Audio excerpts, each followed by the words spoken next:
Hello, I'm Jesse McAnally. And I'm Andrew DeWolf. And I'm Brianna Jones. And welcome to Musicals with Cheese, a podcast where I try to get Andrew and Bree to like musical theater.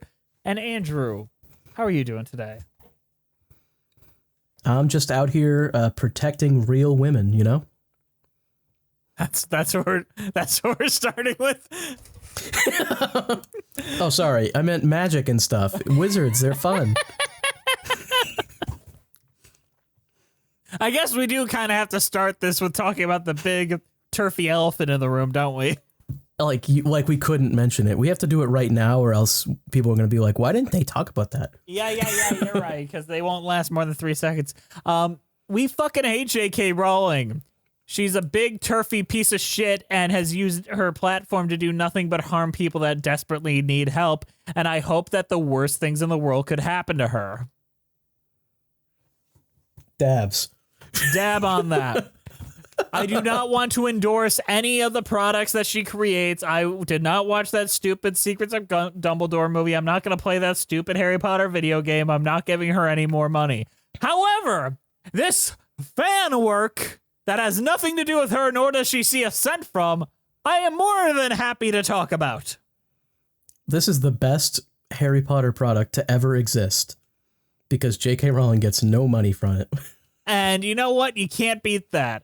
On that note, in case you haven't picked up what we were throwing down today, this week, we are talking about a Harry Potter musical. Actually, no. This week, we are talking about... Because I'll go into why that is a very specific thing I have to change, because it was uploaded as a Harry Potter musical, then they had to change it. This is a Harry Potter musical. Cue the music, Brie. I'm sick of summer and this waiting around. And it's September, so I'm skipping this town. Hey, it's no mystery, there's nothing here for me now. I gotta get back to Hogwarts. I gotta get back to school. I gotta get myself to Hogwarts, where everyone thinks I'm cool. But a Harry Potter musical is a musical written by Nick Lang, Matt Lang, and Brian Holden, with music and lyrics by A.J. Holmes and Darren Criss. It was performed from April 9th to 11th, 2009 on the University of Michigan campus. Soon after, the group posted the entire musical on YouTube. However, it was later taken down and edited to make it less inappropriate for younger audiences, and was posted again slightly edited under the new title of Harry Potter Musical from Harry Potter the Musical in late June 2009.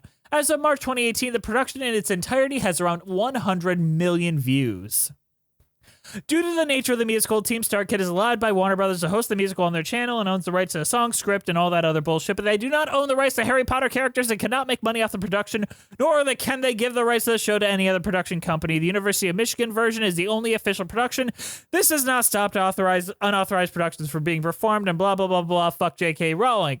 Okay, the plot of a Harry Potter musical is Harry and his pals are in for adventure when the Dark Lord returns from the dead to take revenge on the boy who lived.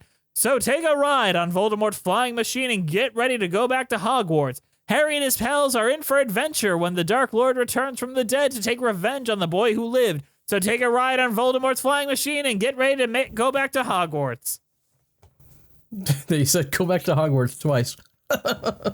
I think I just said that whole thing twice, if you really... Yeah, I think you might have. I have a question before we get started, though. So, how, like, Bridgerton, the musical or whatever, they were sued for what? And using the same type of characters, intellectual property, all that type of stuff. Does this fall into the same category? Yes, but the difference is, and this is a very key difference... Bridgerton charged money for them to go to a live show, like ranging in the hundreds of dollars, like $170, $150. This was a free show that they uploaded for free on YouTube. Now, the only way they're making money off this is the ads on every YouTube video, not charging people to buy this. So they can sell the original songs, they can sell the original script. They cannot sell the play. They cannot license the play. They cannot charge people to come see the play. Yeah. Interesting. Does that make sense? Like, did I elaborate on that well? Like, yes, it makes sense, but also So the difference no. is this something that's going to compete with the IP owned by J.K. Rowling and Warner Brothers? No, it is not. Would the Bridgerton musical being performed live at the Kennedy Center to a sold-out audience for selling for $150 a ticket when there's also the Bridgerton experience in New York City that they could go to see, and they're using the same branding? Yes, that is an issue. So, fun fact about that. They had to pull, as I said earlier, they had to pull down this show for a good couple of weeks because of the Warner Brothers issue. So they retitled it from The Harry Potter Musical to A Very Potter Musical and put it very clearly that this is a parody. And they removed some of the jokes that might harm the branding at the request of Warner Brothers, and they kind of made the arrangement there. They literally sing a song about how they don't want to be sued. They literally sang a song like, hey, just wait a bit, it'll be up in a little bit, but we don't want to get sued. Okay, I guess that does make more sense now. I didn't realize the Bridgerton experience was Bridgerton branding and like a part of that entity. And they were also selling T-shirts that says the Bridgerton music. They were hubris. Hubris alone is what happened to the Bridgerton girls. It's because they won that award and they just thought that they could do anything. Honestly, yeah. And you know what? They've disappeared ever since they got sued. They haven't said a fucking thing. Their UK concert was canceled. I mean, they're going to be fine, obviously, but I'm going to be curious what their next step is. Yeah. Especially like when you hear that they didn't, like, they had gotten several notices about being sued and just kind of like, or not being sued, but like asked to stop. Riding the line, and then they're just like, nah. The thing that bothers me is they were offered basically rights like, hey, if you share some of that with us, we can give you a license to do this. And they were like, nah, because they thought the court of public opinion would be on their side, but we weren't. Now, there have been arguments like if they were male composers, they wouldn't get as much backlash. I don't know about that. That wasn't the way that the cards fell, but I think it fell on their hubris a lot to like not even like consider the alternatives. They should have just taken the license. They still could have made shit tons of money. Exactly. But they wanted all of the money. Yeah, like, come on. It's just selfishness and stupidity. So what they should have done to tie this back in is do what StarKid did. Take the notoriety they're getting from this known property that is bringing people in, and then make your own original content from it. And make the Twisteds, and make the Guy Who Didn't Like Musicals, and make the Black Fridays that will stand on their own because people came in for the Harry Potter one or the Bridgerton one. But they didn't do that. They just latched onto the Bridgerton name and hoped that no one would notice. Or care. So anyway, A Very Potter Musical. Yes. Andrew, this is your first time watching this, and we've had a history with StarKids. We covered Twisted, Guy Who Didn't Like Musical, Holy Musical Batman, and Black Friday on this podcast. And now we're going all the way back to their very first show. And I actually remember when this got posted. I remember the day this hit YouTube. It was wild. What a wild time. But in the year of our Lord 2022, you watched this all the way through. What is your thoughts on it? And what is it about? And what's your history with Harry Potter? Just take it away, man. Yeah. Well, I mean, I guess history with Harry Potter. I think I've seen most of the movies. I read like the first 2 books when I was a kid. I thought they were fine. I thought the movies were okay. I feel like the movies got bad when it got towards the end. I think the last one is the only one I couldn't watch. I literally started it and just decided, nah, I just can't. Yeah. And J.K. Rowling is a piece of shit. And there's a lot of really garbage shit in these books. Anti-Semitism, all that. I cannot believe they named a character Cho Chang. Like, I cannot believe that's real. The one Jewish character at Hogwarts is named Anthony Goldstein. The black character is named King Shackleford or something like that. Kingsley Shackleford. Kingsley Shackleford, pardon me. Wow, that's bad. Also, And don't forget that the slaves like being the slave enslaved. thing. Yes, they love being enslaved. Hermione, don't you get it through your head? They love adaptation being is, enslaved. No adaptation has ever touched that plotline, huh? As far as this goes, it's basically just it feels like Tumblr culture. Yeah. Am I like wrong there? But that's a chicken and the egg question, because I think this came slightly before Tumblr culture became what it was. And I think it inspired Tumblr culture and what it would become so much that, yeah, it is Tumblr culture, but it made the Tumblr culture. So it's like proto Tumblr Yes. culture. Exactly that. Yeah. I like some of the stuff. I mean, honestly, there's stuff in here that's better than anything that's in Harry Potter. Like, The what do you mean? Voldemort Quirrell relationship is actually fun and good, and I like it. That's probably the best part of this entire show. Harry just being an asshole is kind of funny. And more accurate to the book than the movies, sincerely. Yeah, kind of. There's a lot of jokes that are just like not good though. What joke do don't you think understand what- is aged the worst? Aged the worst? I mean, there's a lot of like jokes about like Zac Efron that I don't think are remotely relevant now. Wizards of Waverly Place is brought up like 15 times. Does anyone even remember that show? Selena Gomez was on it, and she's now on Only Murders in the Building. Yeah, I don't know.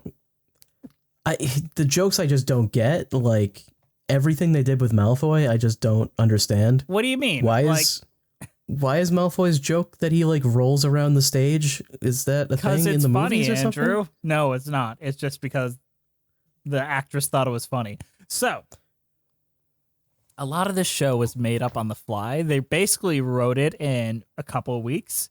And Darren Criss insists to this day, who plays Harry Potter, that he made up every line that he delivered on the spot for this I specific can believe production. it, honestly. I can believe it. Like everybody else knows what's happening, and Harry's just like, "What?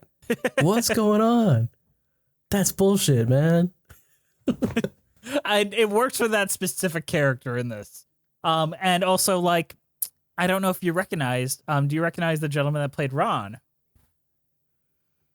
I like recognized people, but I couldn't place many of them except for I'm pretty sure Dumbledore is the twisted guy. Yes, Dumbledore is the twisted guy. That's And the only one I can I'm place. not gonna lie, Dumbledore is probably my favorite character in all three of these musicals I liked Dumbledore. Yeah, Dumbledore was good. because they had a I very love specific take on the him. beard like underneath the on the neck is Yes. very strange.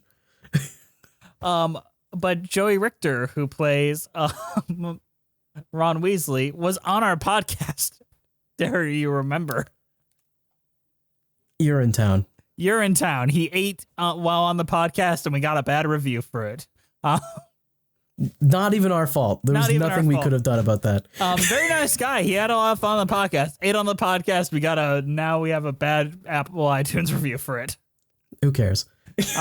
He's very good in this, but I only bring that up because he also decided he just wanted snacks throughout the show, so he just started bringing snacks on the stage when he came on and became a running joke. Yes. He always had something, and then there was one time he didn't, and somebody handed him like Twizzlers. Yeah. And they make that more of a meme. Like, it is going to be kind of interesting to take like what started as like just college kids fucking around and becoming proper character traits later in these musicals. So basically the only thing that I think was genuinely really good in this is Voldemort and Quirrell, especially the costume where they're like tied together. Like that looks like it'd be actually difficult to perform. Yes. Like, And I want to give credit to both actors in that situation that were able to make both characters come to life in a genuine way despite being attached to each other's backs. I feel like that was the only part that I was like, wait, this is like good. And then the rest of it was like, oh, this is like memes about Harry Potter. Okay. Like, I feel like you've got some cringe to bring up. Like, what's cringe about it? I don't know. It's not something that like I can just point to and describe, but it's like the pig farts thing. Like what's the joke there? Like, it's just not funny. It's just cringy that they keep bringing this up. Like everyone shitting on Hermione is like, okay, that's a meme because of the books or whatever, but like it just feels mean and doesn't really, it's not funny. Yes, I agree. Like, you know, it's just. And fun fact, And that actress that plays Hermione is the only one that doesn't come back for all three. I wonder why. Yeah. You know, it's just. I got a just question. weird. Like, they get to points where they're close to making a point, like with the Cho Chang character. Yeah, I was going to bring that up at some point. They point out, I mean, they're. So I'm not sure how to describe. They're pointing out that what J.K. Rowling did was racist, basically. It feels like, but I'm not Feels like what sure. they're doing. But, okay, so Devin Little, who played Cho Chang, y'all, in this show, is a white woman, and she plays it with a southern accent. The joke is Cho Chang is not an Asian woman, but a white girl. But I feel like the joke is kind of like, damn, could you pick a more stereotypical, like, fake name for an Asian character? Yes. My God. And one character assumes that the Asian character is Cho Chang, and they're like, no, that's Lavender Brown. The white girl is Cho Chang. Devin Little, Yeah. who plays the role of Cho Chang, most recently came out with like a long video about her time at StarKid, which she's like, yeah, that joke would have worked if they had given like Lavender a character to do, but it does feel weird that I take the Yeah. one major Asian role for anyone in Harry Potter, and our Asian actress doesn't get to play it, and I'm the white actress that does get to play it. Yeah, and the Asian actress is basically there as a punchline to the joke, like, ah, you thought that it was an Asian character. Yes. And she also said that, and I guess we're going to get to the controversy of this show too. Anytime she addressed concerns to the creators, be it Matt Lang, Matt Holden, and all them folks, like, hey, I don't like this, they just respond with her, oh, Devin, you're so pretty, and just walk away, which is Ann Arbor culture if I've ever heard it. Jesus, So these what are the fuck? a bunch of white dudes from Ann Arbor coming and writing a musical with dude bro humor. It feels like that guy with the glasses kind of vibe in a weird way. U of M is like the massive theater hub outside of New York and Syracuse and CMU. Anyone that you see on Broadway, like the current touring cast of Les Miserables, basically all of them are U of M theater graduates. It is one of the biggest hubs for theater people. But it also, like Darren Criss, who plays Harry Potter, he's from LA and wanted to become an actor, so he went to U of M. Like, U of M is the biggest thing for, like, very rich people wanting to get into the acting scene. And a lot of folks that are going to be very, very successful are going to U of M Ann Arbor, which means it's a lot of people that can afford that tuition and people that have never had to worry about things going in there and being entitled to shit. So it's Is that- rich people culture. It's rich white people culture, where they think that they're always right and they have the confidence sky high that they didn't earn. Yeah, I mean, the top of the meritocracy. They earned everything that they got. Of course. How did I end up at U of M? It's no way daddy's money. I got worked me hard here. for this. Yeah. And I hate this because when I watched this as a kid, I was just like, ha, goofy, funny. I watched this and I'm just like, these fucking entitled white douchebags. And maybe that's just a me thing, and maybe just me growing up in Michigan has turned me into that. So do you think StarKid has improved then, or are you trying to say that this is just who StarKid is? I don't think it's just who they are, but the fact is, like, they have had controversies even since then. Like Robert Mannion, who played Gaston in Twisted and the professor and guy who didn't like musicals was accused of sexual misconduct with a bunch of people that worked on the shows and had to be kicked off of their most recent show. So the culture seems to still be relatively the same. They did take immediate action as soon as I knew. However, still, like, that kind of culture felt like it had a right to exist there in the first place. Well, they do make essentially porn parodies for the stage, so I don't know what else to say. It feels expected in a way. Yeah, but I still love a lot of their work. I love Twisted. I think Twisted's very good for the first hour and 45 minutes. I think this is pretty good in moments too. The problem is what goes on off stage.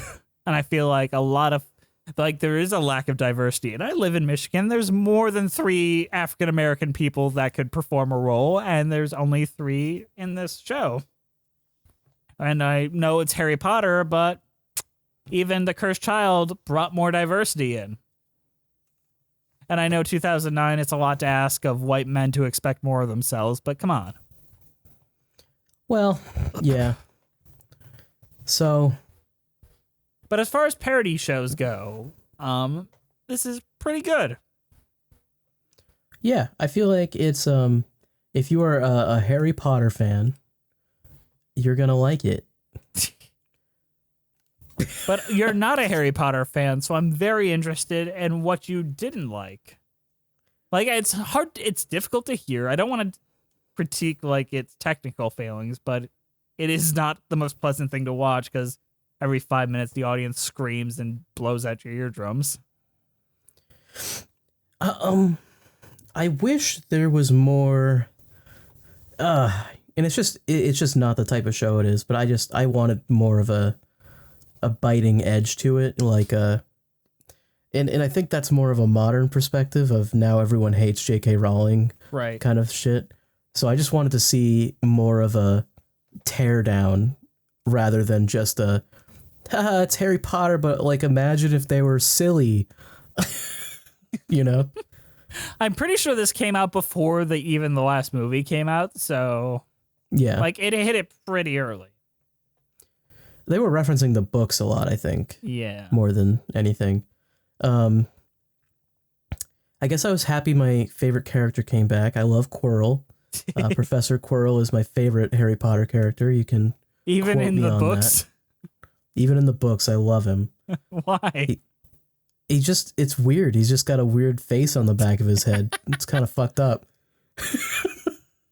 He's like the mayor from The Nightmare Before Christmas. Yeah. Do you feel like his character might have been a little bit of a racist thing as well when J.K. Rowling wrote it? Like, what do you mean? Like the turban? Guy wears a turban and turns out to be hiding something evil. Only person in the entire school that wears one, and of course it's hiding an evil face that wants to kill everybody. I'm not going to say you're wrong, but I don't think I know enough about turbans and what they mean to the culture. Fair enough. Who do you think is the MVP, like, performer-wise? Is there anyone that got more laughs? Not even, like, story and writing, like, as a performer. I feel like it's either Voldemort or Dumbledore. How'd you feel about Snape? God, I hate Snape. Okay. I didn't think Snape was funny in this, and I don't. Snape is the most Tumblrized character in all history, and I I'd feel say like Sherlock this Holmes is probably number one. Okay, maybe, but I feel like this is the start of it, where it's like just this weird thing with Snape, where they think that he's like really funny and interesting. And I just don't think he's funny or interesting. Okay, I think he's funny, but I don't think what makes you think that they're Tumblrizing him? Only reason why I'm saying this is because they really lean into it in the sequel. So I really want to know why you think it's like this now. Jeez, how do I describe it? This thing's fucking 3 hours long and he's barely in it. So it's hard to say, I guess. Just, I don't know. It's just a feeling I have. Maybe it's the culture outside of it affecting my interpretation. Because I'm like, I think the actor is doing something and making fun of like how ridiculous the character is. And also they make fun of like MacGuffins and how the structure of the shows and how in the first act they set up basically every MacGuffin and they highlight it as like, oh, it doesn't matter, you're going to find out later. It's weird that they make fun of the fact that Dumbledore is oblivious to Snape betraying him or something, when isn't that a plot point that he knows? Yeah. That he's going to betray him? So, like, wouldn't a fan of Harry Potter be like, well, he already knows. Why would he? What's the joke here? Yeah, there's something, like, they skip over logical consistency for humor here, which I appreciate they didn't do for Twisted and other shows that they care more about. Yeah. But I feel like they were very like the joke worked first, and the plot worked second. When Snape brought out the sandwich with the bomb in it, Yeah. the Neil Cicierega video came to mind. The Potter Puppet Pals. I wonder if this does this predate that, or is it around the same time? Which I feel like Potter Puppet Pals was also another start of the Snape like fandom. Ooh, the ticking noise predates this by 2 years. So they ripped it off. No. Yeah. A lot of people can have similar thoughts. They didn't. Oh put my the goodness, that sandwich was ticking. 'Cause it was finger a ticking bomb. good. Oh my goodness. Well, what's your favorite thing in this, Jess? What did you like?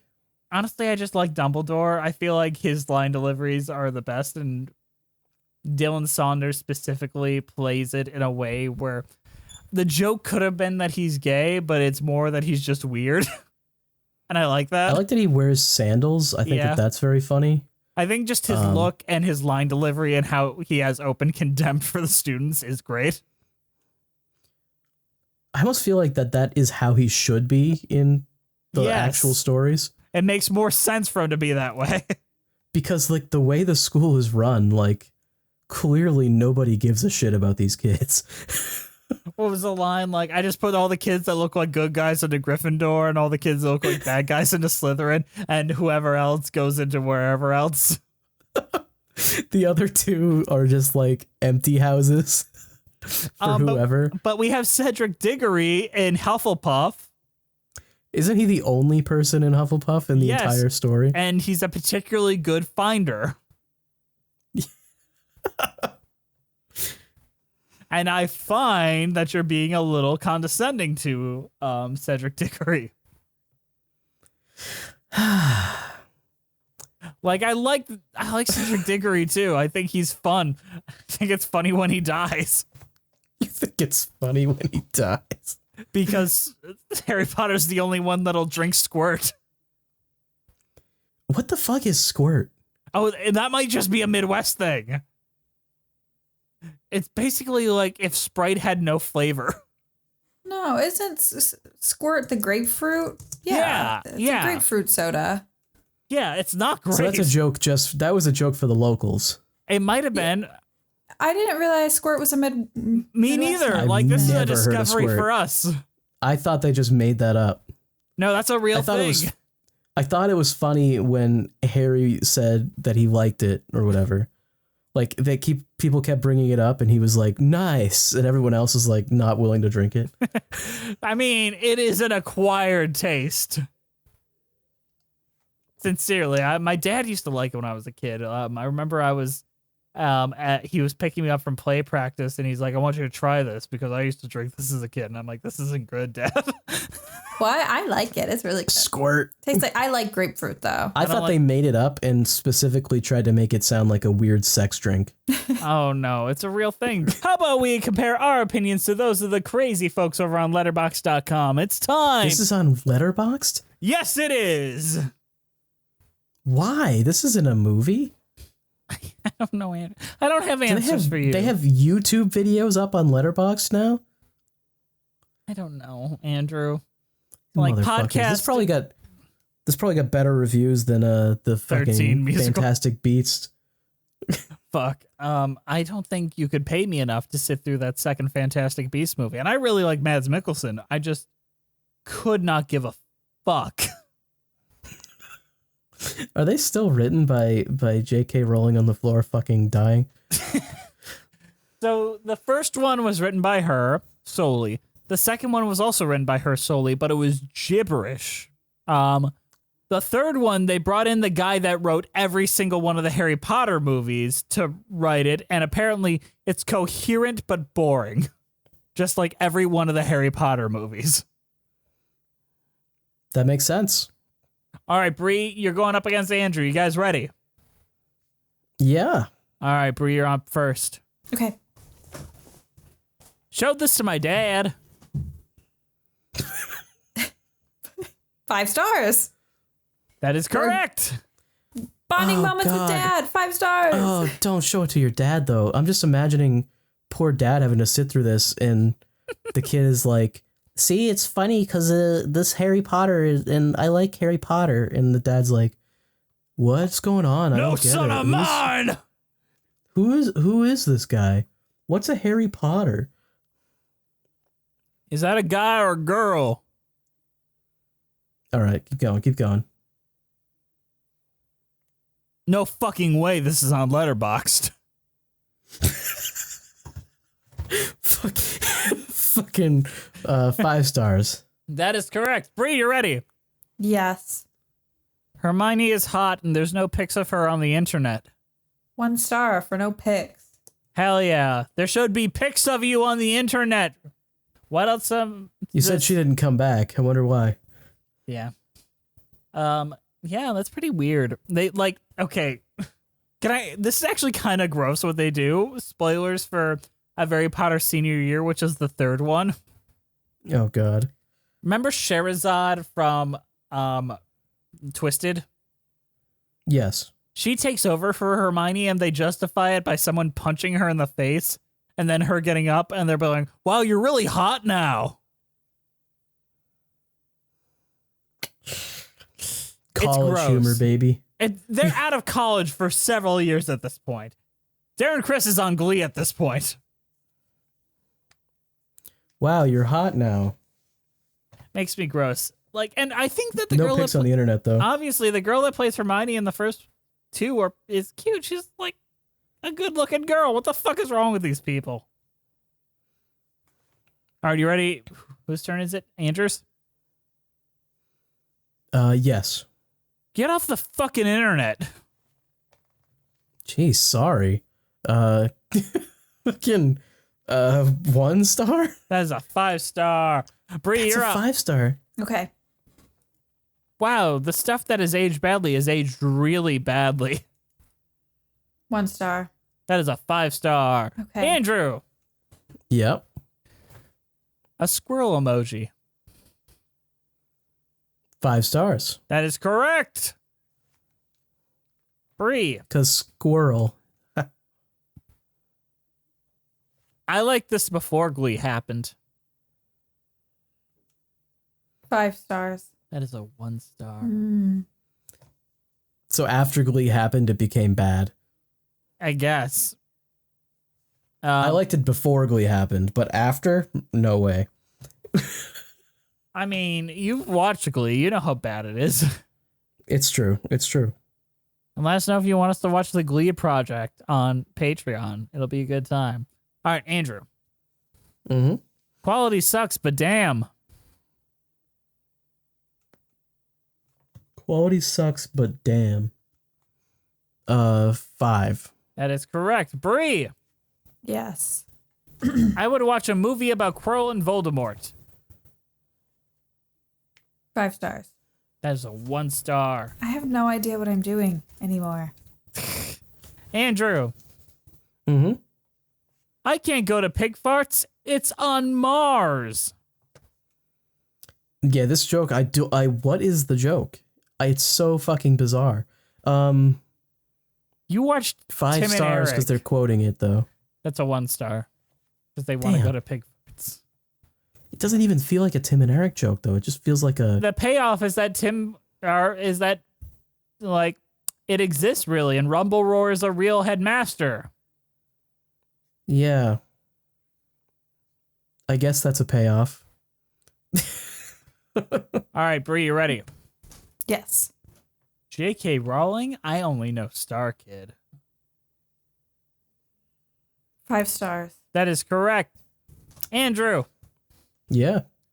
I only wish I had half the confidence as Lauren Lopez maniacally rolling around on the floor. Yeah. The people that like Draco Malfoy are the people that I'm imagining that I would not enjoy talking to. What's About wrong with this Draco one. Malfoy? The Draco Malfoy character is just not funny. Does not do a single funny thing in the entire show. They roll on the floor, Andrew. They roll on the floor and they talk about pig farts. I will LOL, say they rolling on the floor laughing. they have one funny joke. One joke that What's that? I chuckled at more than I expected. And what's that? Like, they set it up where you think Draco thinks Hermione's ugly because everyone does. They're like, do you know what I'd rate Hermione Granger on a scale of 1 to 10? What? It would be a 9 or 9.5 on a good day. Yeah, That made me chuckle. but that joke goes on for like an hour and then they do the same joke like 10 times. Doesn't matter. The first shock of it made me chuckle. I got 1. Okay, I forget what the review was. Go again. I wish I could only be half as confident as Lauren Lopez maniacally rolling around on the floor. Okay, 5 stars. That is correct. And Andrew, that makes you the winner of Previews today. I'm just in touch with the StarKid crowd. What can I say? Heck yeah. All right. By the way, StarKid comes from this show. We didn't talk about that. It's from the pig farts joke, which is a Yeah. big disappointment. He calls him StarKid Potter. Yeah, it made me sad when I heard it. I was like, "Oh, that's where they got it." Fuck. Their full YouTube name used to be StarKid Potter. And it actually made me physically sad because I was like sitting through like the least funny scene in the entire fucking show, and then I hear StarKid Potter, and I was like, "No, you took it from that." I thought it was funny. On that note, let's go into a mid-show and then Thought talk it about was some funny. songs.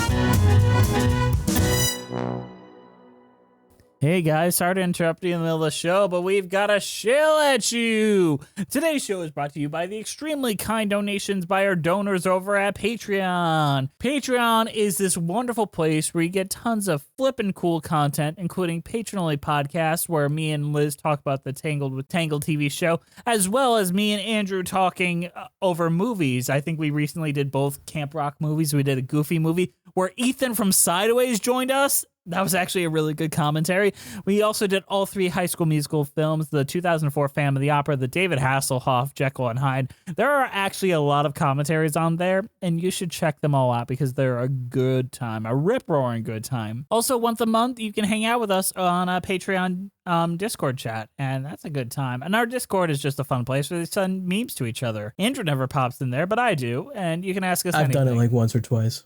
Yeah, on your birthday and never else. Once or twice. Bree hops in there, never, but you know what? Sorry. I've done it more than Brie. Yeah, It's true. But Andrew, who's currently supporting us over at Patreon? Oh boy. Our current patrons are Melissa Goldman, Danielle Renix, Justice Stampede, Ewan Cassidy, Monica Thoreau, Mina Miniri, Brent Black, Nathaniel Stacey Coon, Joseph Evans Green, Mary Lou Choquette, John Vanales, Russ Walker, Musical Hell, Emily Gracie, Kyle Summers, Janae C, Scoot in the Technicolor Dream Club, Liz Lim, Allison Stoller, Nothing is Certain Except Beth and Taxes Thespian, Ren Cullen, Rafael Martinez Solaz, Jessica T, Mitchell Young, Chai Teacup, Katie McDonough, Timothy Keys, Chris Marcotte, Mimu, Kiji Marie Anastasio, Leela, RJ Noriga, Charlie B, Patrick Deering, Avery Brinson, Bjorn Hermans, Erica S, Toriana Frazier, Sammy the Most Lopez, Leanna Morton, Angela, Kaylee Blazer, Birdman69, Cinemageddon Reviews, Sofina Ali, The Omega Geek, Katrin Evans, Paige Pearson, Maddie Wargle, Eliza Erdman, Anna Loskatova, Cheska Vire, Sarah Den Blaker, Jess Gray, Jamila M. Brown, Evan Ball, Wayne Cruz, Zachary Torres, and Spencer Hellier. They give us a little extra financial support that helps us keep the lights on here at Musicals with Cheese. If you'd like to join them in supporting us and get tons of fun perks, as well as discounts on all of our merch, come join them over at Patreon. Also, you get video versions of the episode where you're definitely going to get extended pieces that you won't get on the recording, at least for this session. So come join us. It'll be a good time. Also, buy our merch. Our merch is really cool. We all own a piece of merch. Do you want to be as cool as us one day? Buy the merch. You do. All right, let's get on to the show.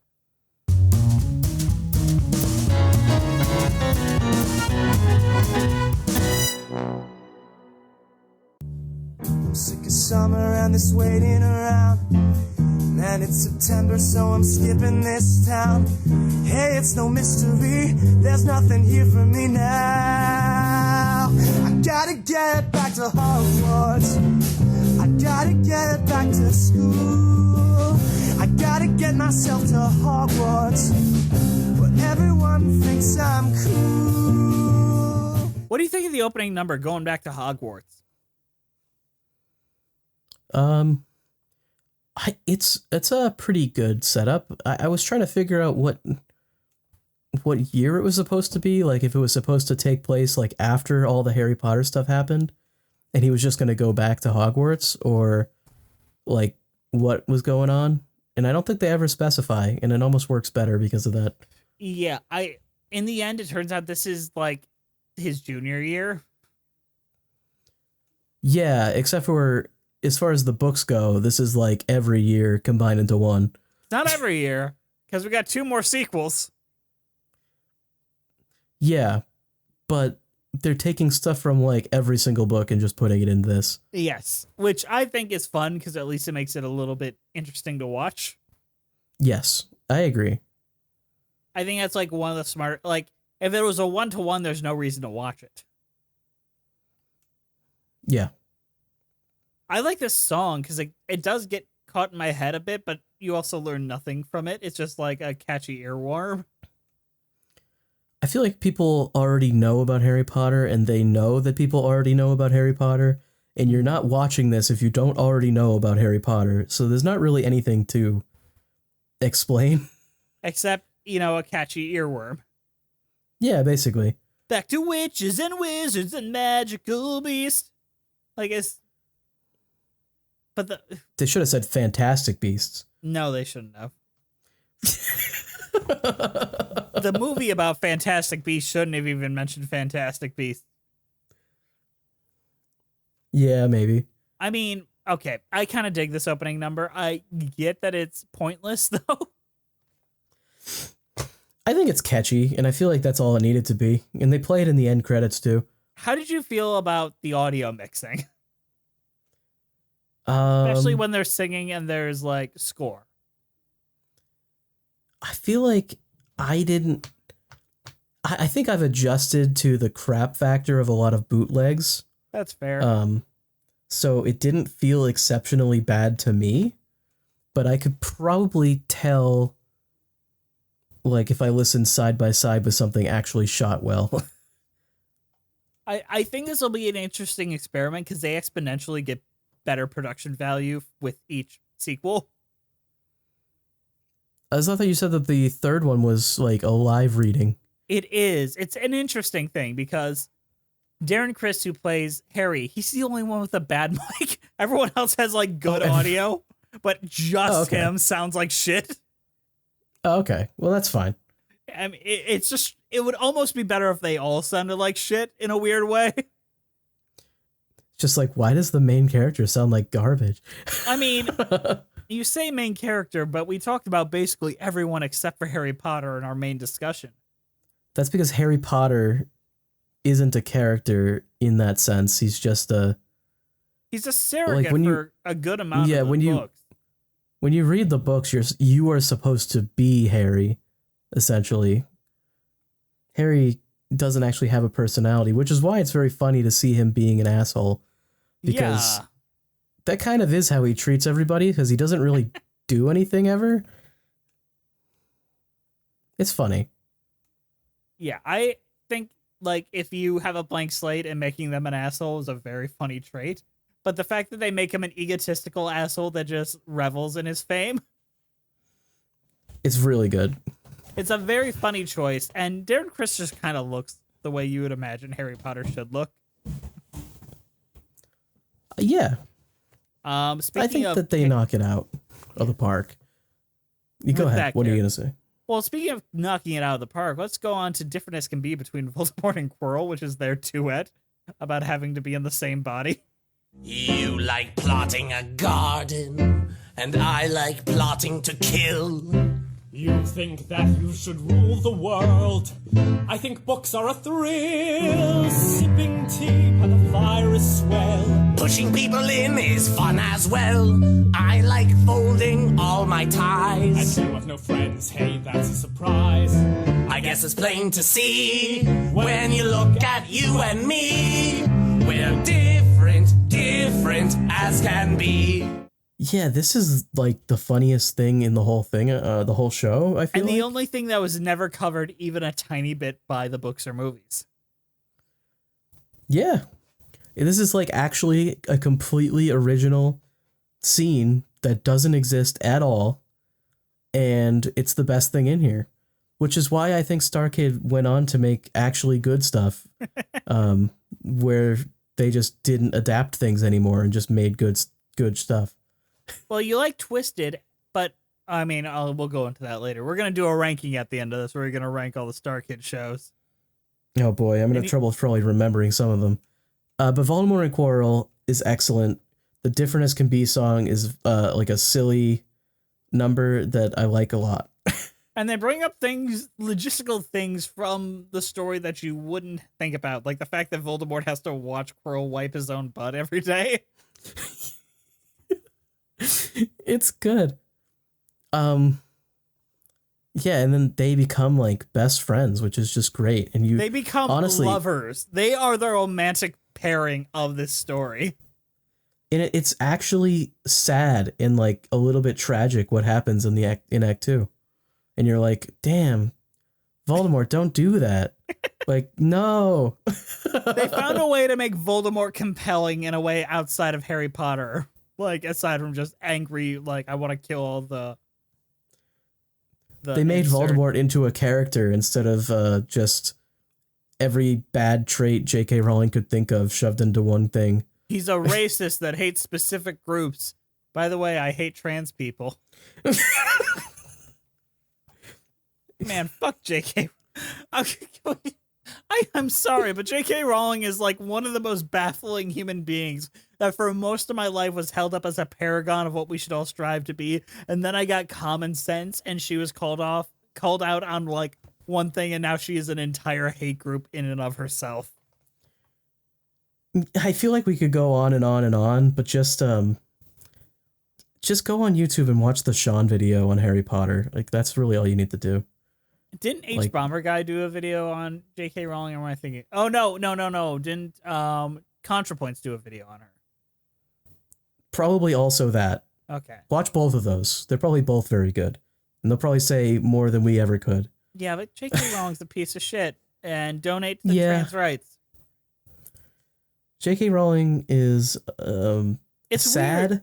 But honestly, the thing is, I feel like we should have seen it coming just based on what's in the text of Harry Potter. The thing is, for most of our lives, if anyone called out Harry Potter for anything, she got really defensive and would come up with a really shitty excuse. Well, yeah, because the joke used to be that she was so performatively progressive that she would like just create diversity in her books where it didn't exist, basically. Out of thin air. She's like, Dumbledore's gay now. There's a Dumbledore's gay now. Haha. It was never mentioned in the text ever. I never felt the need to say anything about it, but and it's definitely there, 100%, and like stuff like that. And then now she's basically like a far right reactionary. I don't know how she switched so fucking far so quickly. She just really hates trans people. Maybe. That's really all there is to it, I think. don't understand. Like, why does anyone hate trans people? And you know where I stand on this very specifically, Andrew, because you saw a debate I was in earlier this week. But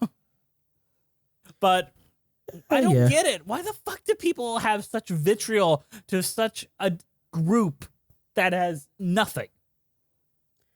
And it's such a small group, too. It's like, the way people talk about it, you'd think there's like, they're like around every corner. It's like, they're so, like, I don't know.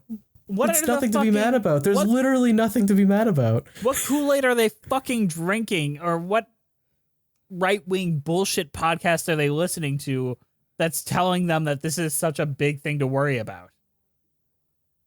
Joe Rogan? Is he like an anti-trans Kiwi spouter? Farms? Well, that doesn't exist anymore. Hail, hail, the witch is dead. Honestly, I think it is just a disgust thing. They just think it's it makes they me think feel that it's gross. icky. I don't like it. Yeah. It's a bunch of white men who are imagining themselves being emasculated by the trans agenda, it turns them into a woman, and they get super angry about it because the only thing that makes them a man is that they own a gun or something like that. But I'd agree with you, but it's J.K. Rowling, one of the richest women in the world, where it literally would not hurt her at all if she just didn't say a fucking thing about this. But she wants to anyway. I think J.K. Rowling is honestly on the opposite end. There's like a subset of people who hate men so much, and they view trans women as men, so they hate trans women. Does that make sense? Disgusts me. It makes sense, though, right? Like, I mean, it makes sense in the way that it doesn't make sense to me, because I know trans people. I don't know. It just makes me feel sick to my stomach to think about this shit.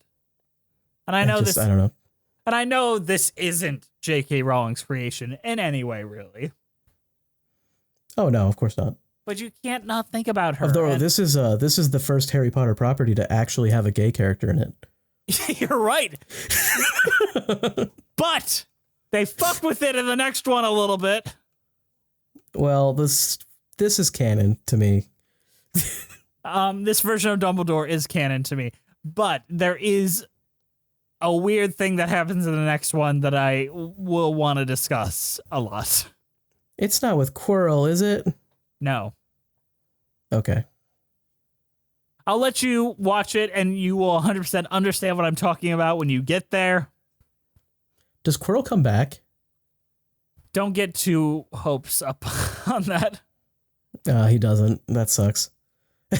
Like, briefly, but not even in the second one. The second one does something actually pretty clever that I like, but we'll talk about that when we get there. Okay, I forget what we were talking about that J.K. Rowling came up. Fuck it, who cares? Were we talking about Harry Potter? We are talking about Harry Potter. Damn it. Okay, what do you think about the Ginny song that Harry wrote? I actually think this is kind of a clever gag. Tall and fun and skinny, you're really, really pretty. Ginny, I'm the Mickey to your Minnie, you're the Tigger to my Winnie. Ginny, you're hotter than Laura Linney, wanna take you out to dinner.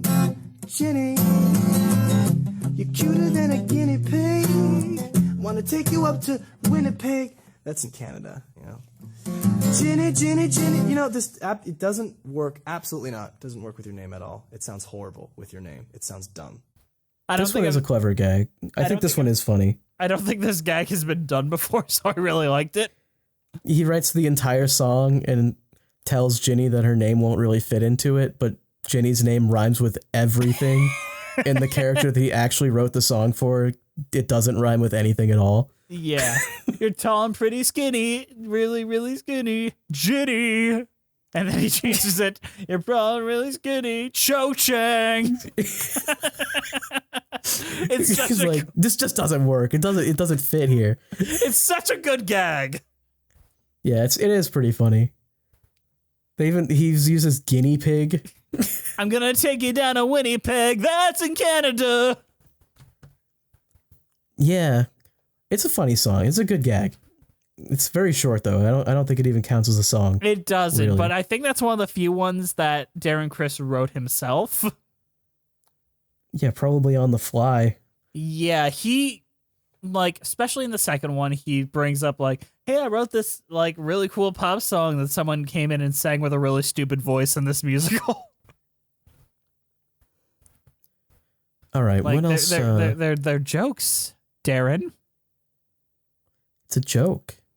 All right, what do you think about the Ron and Draco discovering they're in love with Hermione called Granger Danger? Only bring it up because people would get angry if we didn't. They've been open wide, but pulled that trigger. This could mean danger. I'm falling in love, falling in love, falling in love. I think I'm falling in love, falling in love, falling in love with Hermione Granger. Is this a popular one? It's very popular. All these songs are popular. Andrew, if you look at the StarKid reunion concert, they perform every one of these songs and the audience knows every word of them. Harry Potter fans. Yes. Granger Danger is a mistake because Draco Malfoy is in it. And also, honestly, I found Ron to be very annoying in this as well. I did not like the Ron character. All right. You're insulting our former guests like this. That's not the actor thing. I just think they decided to make Ron an asshole. Yeah. They made every character an asshole. Every kind of, character's kind of an asshole. Except strangely Dumbledore. I feel like Ron smacking his sister early on is what made me not like him though. Fair. I mean, you have a little sister. How'd you get along with her? She tried to stab me with a pen. Did you have it coming? Yes. Okay, then what are you bitching about? Nothing. You didn't hear me complaining. What'd you do to deserve getting stabbed? Exist. Oh, yeah, I've done that before too. My brother swung a barbell at my head because of that too. I don't know. The Granger Danger song, it's a little weird, and it's what? Because Hermione's now looks hot, so now you're okay, having a panic attack. Now, is that a parody of themselves, or is that because that's also what happens in the books? Because that is what happens in the books. Suddenly, Hermione gets all dressed up, and Ron decides he fine. Dick gets big because of her. The Draco thing is new-ish, musical only. It's probably half reference and half Trying to tell a story. It was, yeah.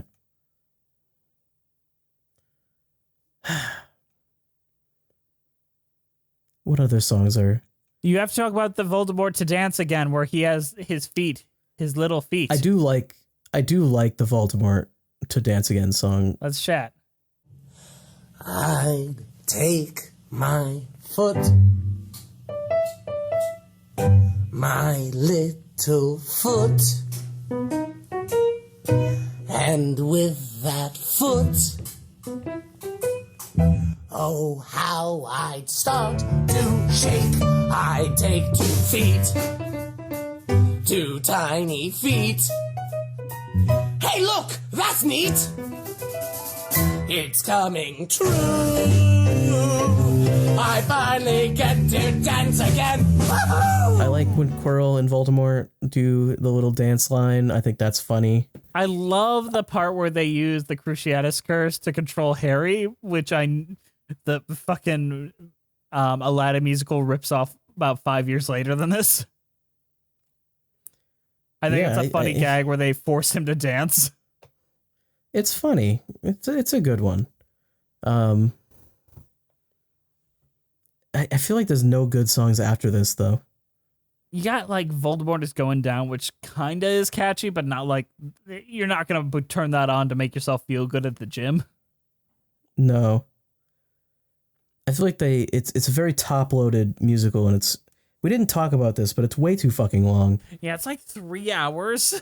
And I know Harry Potter movies are long and books are long, but I feel like they got a lot of the self-indulgent, like, fucking Guys, around. it's a parody show. 2 hours max. I respect the fuck out of Brent, who is currently working on his own parody musical, premiering off Broadway in March 2023. In case 4 hours long, I'm sure. No, he's like trying to get it to a very tight show. He is cutting it. He has cut it ever since. He's like asking me what feels long. I do appreciate that from him. And my God, you feel the length so much in this. I was watching it, and it's in segments, and I was like at a point where I was like, damn, this must be like almost over. I scroll down and look at how many segments are left, and I'm at like 11 out of 28, and I was like,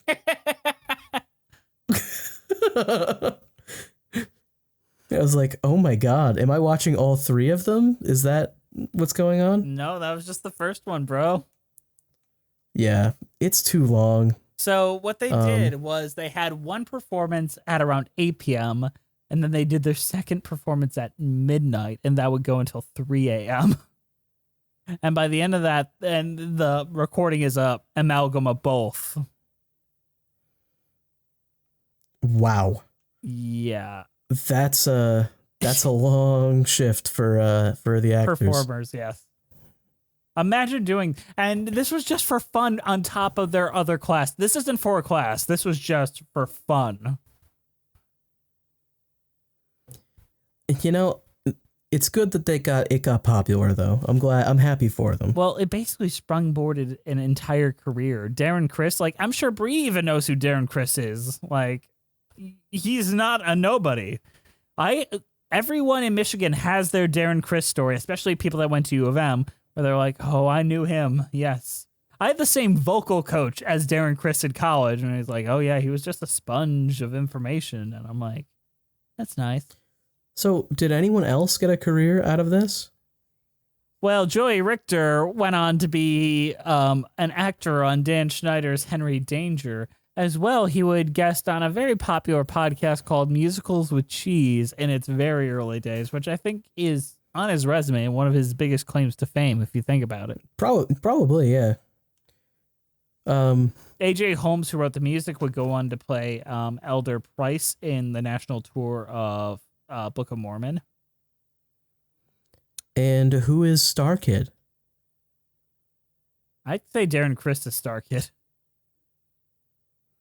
But like, who's writing the new StarKid stuff?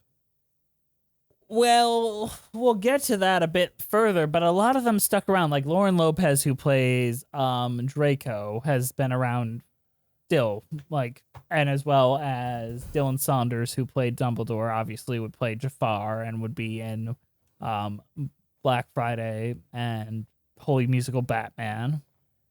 Mm-hmm. Then they'd bring on some newbies like Jeff Blim, who would go on to play Aladdin in The Twisted, and write and compose all of Black Friday and The Guy Who Didn't Like Musicals. And Mariah Rose Faith, who would come on to The Guy Who Didn't Like Musicals, would perform in the national tour of Mean Girls, the musical. So StarKid has started a couple careers at least. Yes, it has launched a few big careers. Bigger than us, at least. Because what do? We just shit talk on the internet. They actually have talent. Yeah, I mean, shit talking is a talent, but we're not even good at it. I do want to say I respect a lot of these folks. Like, I'm pretty sure the gentleman that plays Snape is currently going back to school at the University of Michigan to learn copyright law and become a lawyer, which I respect the fuck out of, because we need more people actually studying copyright law. Depends what side he's going to be on. That's a good plan. Is he working for the corporations or is he working for the little guy? I feel like you work wherever the money goes. Don't do that. Like We need more Jimmys. Jimmy Seville or Jimmy McGill. Jimmy Seville. Yeah, working for the little man. On that note, what is your... Actually, Bree, before we wrap this on up, what Hogwarts house do you think we all belong to? Oh, gosh. I hope I get the racist one. Please, please, please. I told everyone for years that I was a Hufflepuff, and then I took like that fucking stupid Pottermore test, and they kept putting me in Gryffindor. They're like, "Oh no, you're heroic. You belong here." And I'm like, "No, you fucking idiots. I'm an idiot." I feel like instead of me saying which ones you guys are, that we should just take a quiz. A group BuzzFeed quiz? Are you kidding me? But then we'd all get placed in the same house. We can't do that. I feel like we all belong in the same house. We're in the house of do. cheese. All right, here, I'm going to share my screen. I already found one. I don't think we do belong in the same house. I actually I feel like you are a Gryffindor, like big time. What the fuck And is that I would supposed to mean? be Ravenclaw. Andrew, you look like a fucking lion. You belong in Gryffindor. No, you're right. Slytherin. I'd be in Slytherin. I'm in the racist one. Yeah, I forgot you are the racist. All right, here we go. You love race cards. You are a racist. Wait. How long is this? Not very long. It's a BuzzFeed one. Okay, thank goodness. You've made it to Hogwarts, which means you've already bought a wand from Ollivander's. What material is at its core? Unicorn hair. Okay, No, unicorn. it's a phoenix feather for sure. All right, Bree, tiebreaker. I feel like phoenix feather is what I would choose. Okay. Yeah. Right. During the end of year exams, you noticed that one of your classmates was using an enchanted quill. You come top of class anyway, but they are second. What do you do? None of my Tell the fucking See professor. something, say nothing. See something, say nothing. Why would Okay, I fucking... nothing. Wait, no, not that one. No. Which I give him a one? high five. Yeah. Oh, I thought you said nothing. I mean, I wouldn't tell Well, yeah, anyone. but this one implies if I didn't get top of the class, I would have told. I'm just never telling. Okay. It doesn't matter. Yeah. So the answer we chose was give them a high five for managing to sneak the quill into the exam. Honestly, Hell yeah. I cheated so much through college, so Bree, See maybe cut that something, one say out. nothing. See something, say nothing. I will cut that out. Okay. You would be most hurt if a person called you weak, ignorant, unkind, boring. Unkind, honestly. I would probably choose unkind What as about well. you, Andrew? I feel like unkind or ignorant, one of the two. Okay, we'll But go with we'll unkind. go with unkind. You're locked in a duel with a skilled opponent. They fire an unknown spell at you. You shout. One of these. Which ones are you guys shooting? I don't fucking know. I think it's I don't know what these Expelliarmus. do. Glamorous. That's the one that they always scream in Harry Potter, so I'm going with that one. I know thought they Crucio is like the torture curse. I thought they usually scream Protego. stupefy.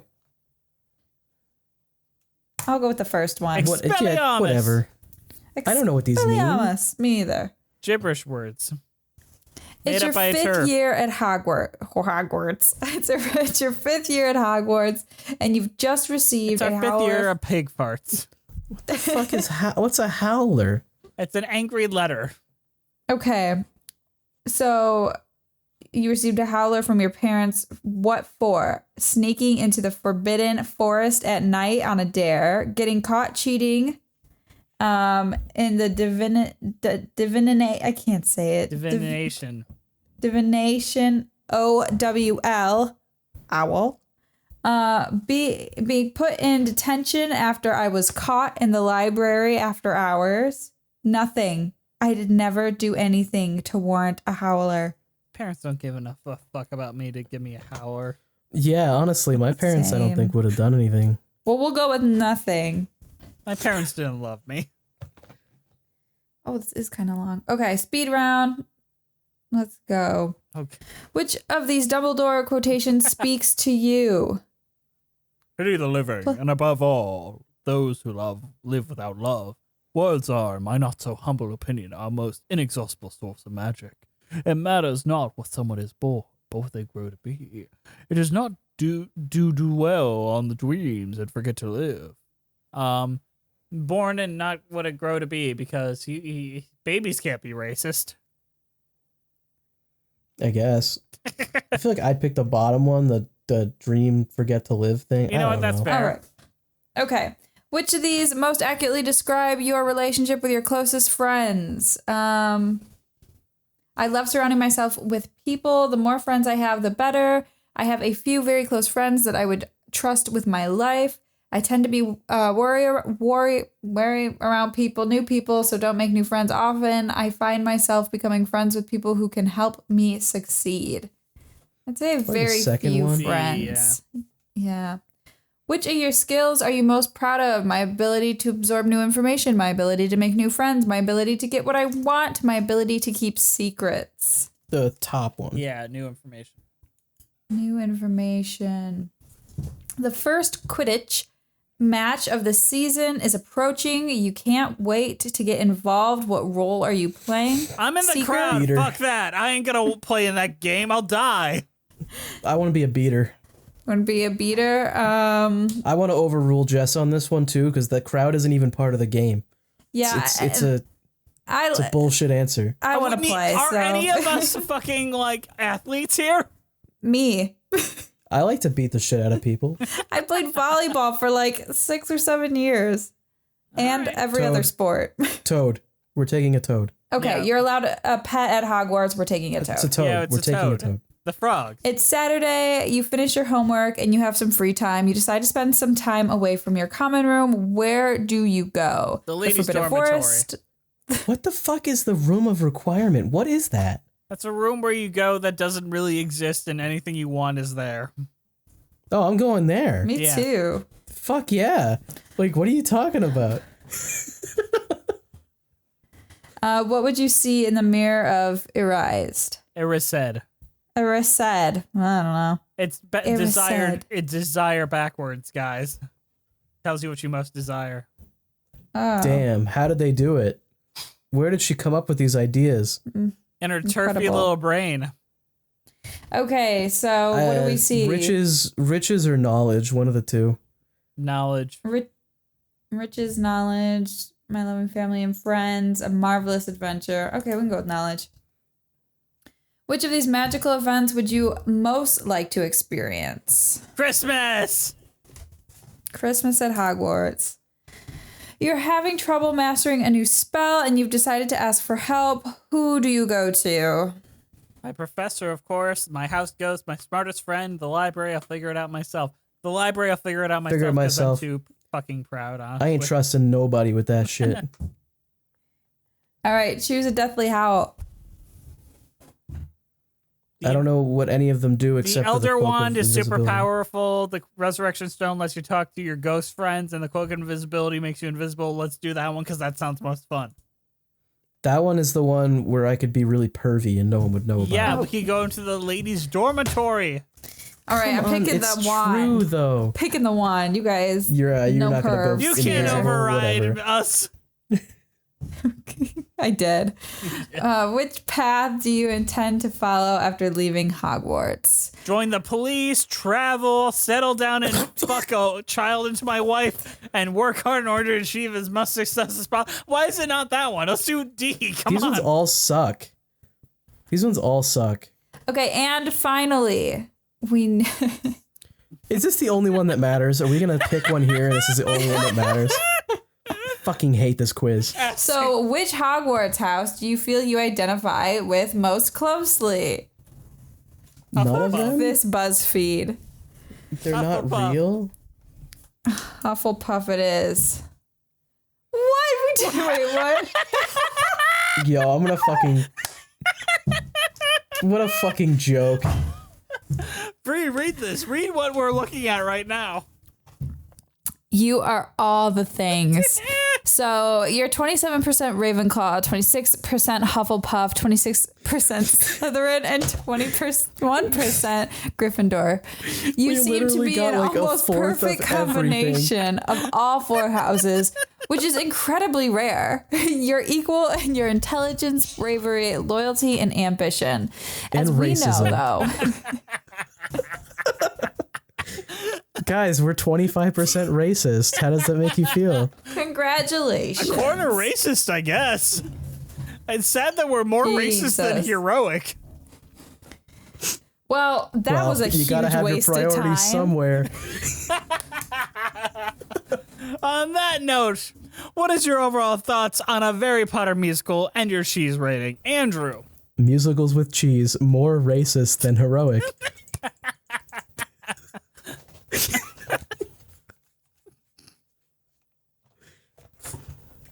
All right, Andrew, what's your cheese rating?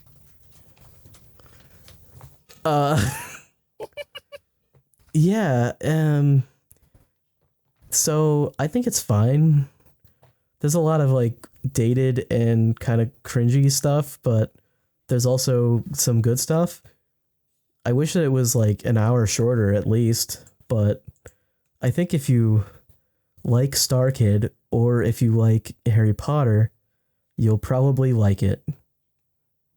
For cheese rating, I wanted to find like a cool Harry Potter cheese thing, but all I was able to find was cheese-based potions, which is it just sounds kind of silly. Severus Snape taught his 6th-year potion students how to brew cheese-based potions in class. What the fuck? Why would you do this? What do they do? But there you go. All right, Bria, what did you think of our discussion and your cheese rating of that? It was a good discussion. I feel like I actually learned a lot of stuff listening to you two talk. What? That, you know, theater is really big in Ann Arbor, and some other things. It's in here. Yeah. The other things. Yeah, the other things. Don't forget The about other that. things, We're a quarter racist. We're more racist than we are heroic. apparently. That's my favorite quote right now. That's good. But you said it was 3 hours long. I'm a busy gal. I probably won't ever watch this, but Don't worry, we got 2 more Damn. fucking musicals to cover on this show. Damn, got him. but I, you know, appreciate Harry Potter. I just don't like J.K. Rowling. So I'm gonna give this Hufflepuffs, which are just cheese puffs on a plate with a sign in front of it that says Hufflepuffs. You know what? That's fair. I don't think this show's aged well, honestly. I did not enjoy my watching of this. I posted a poll on Twitter where I was like, hey, kids who love StarKid for some reason still, what do you think of like their first Harry Potter musicals? And they're like, they're mostly just kind of cringy and kids having fun and they got a little charm to them. So even the fans don't really love this anymore. That being said, when I watch it, I don't think about the show itself. I think about my nostalgia of watching it for the first time more than that. Is that a weird thing to say? I finally understand what the nostalgia critic was trying to tap into, which was that nostalgia for bad things that you once enjoyed. And now you have to understand that they aren't actually all that good. And yeah, there's a spark of something good in them, but a spark ain't a fire. And on that note, my cheese rating is Goat Cheese Mini Brie from the Zingerman's Creamery in Ann Arbor, Michigan, where this was originally performed and many a douchebag went to school. Good stuff. Yeah, I don't think I could have topped that. Are you excited for 2 more Harry Potter musicals? No, Well, that's too damn bad, Andrew. I'm not a Harry Potter fan at all. I'm really not either. We should watch the Lord of the Rings musical sometime. Are you a Lord of the Rings fan? Because I am even less of a Lord of the Rings fan. I am. I like Lord of the Rings. You like Lord of the Rings? That's so fucked up to me. I'm one of the dwarves, baby. So, fun fact, before they did this Harry Potter musical, they did do a Lord of the Rings parody musical that they didn't film, which is where they first put where they put the girl that played Cho Chang, Devin Little. She was supposed to be, I think, Erwin, just because she was the only pretty girl among them. And they literally only brought her into the group because she was pretty. According to her, at least. Classic. White entitled men. Am I right? They'll always stay the same. Am I right? Ann Arbor culture. That's me. Full of douchebags. You know, Jess, you were one of them. I'm not. You went to school there. No, I didn't. Yeah, you did. I went to Detroit, Michigan. Not Ann Arbor. 60 miles in the other direction, motherfucker. Yeah, but spiritually, you went to Ann Arbor. I did not. Don't you fucking dare say that. That is worse than saying, I don't know. That is a very big insult. I take that very offensively. Don't say I went to U of M. I was not giving enough opportunity to go to U of M. How dare you accuse me of that? But you know who definitely was given an opportunity to go to U of M? Our wonderful patrons. Thank you guys for listening. Please follow us on iTunes, Spotify, Stitcher, and Musicals with Cheese. We're on Twitter at Cheesy Musicals. We're on Patreon, Musicals with Cheese. Instagram, Musicals with Cheese. We have a YouTube page, Musicals with Cheese. We have a Patreon-only podcast called Patreon with Cheese and a bunch of commentaries over there. Come check us out. Shoot us an email at musicaltheaterlives@gmail.com. We'll read your email on the fucking podcast. Get excited and send us those emails. Our keeper of the cheese is the amazing, the wonderful Juliet Antonia. We're so lucky to have you. Thank you for keeping track of that. Our show is produced by the incredible, one of my favorite human beings on the planet, and definitely did not go to school in Ann Arbor because she's actually a good person. It's Brianna Jones! I love you, Bri. Our theme songs were created by the amazing Robin Nash of IOU Music UK. Thank you to the Broadway Podcast Network for having us on the platform and for not kicking us off because of all the Ann Arbor slander we're throwing around on here. All right, guys, anything else we got to say before we wrap this up? Just linked all these this Facebook page, and now I'm trapped in like old Facebook where they're just reposting Tumblr posts. Please tell me what's on there, please. Well, I found a Harry Potter senior year page, and the top is a picture that says "Thank you, J.K. Rowling, for my childhood." And then if you scroll down, the last post was in 2013, and it's I think it's a Sherlock meme from Tumblr. No. What's the meme say? Just read Harry Potter, worst series ever. I can't believe they wrote 7 terrible books after such good movies. And I think the author got lazy because there are 8 movies, only 7 books. And then I guess somebody thought that this was real and posted a Sherlock meme that says, "Anderson, don't talk out loud. You lower the IQ of the entire street." And then there's another comment that says, "And the award for the best use of that GIF in human history goes to whoever made this." And you said that was from 2014? 2013. Oof, what a horrible time to be alive. But you know what? It's pretty good. I just realized that it's a Facebook comment with a GIF under it, and then that's posted to Tumblr. And then the Tumblr is screenshotted and posted back onto Facebook. Well, we live in a time. We live in a society. We'll see you next time.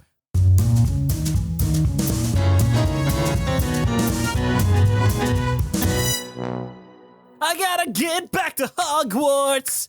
I gotta get back to school.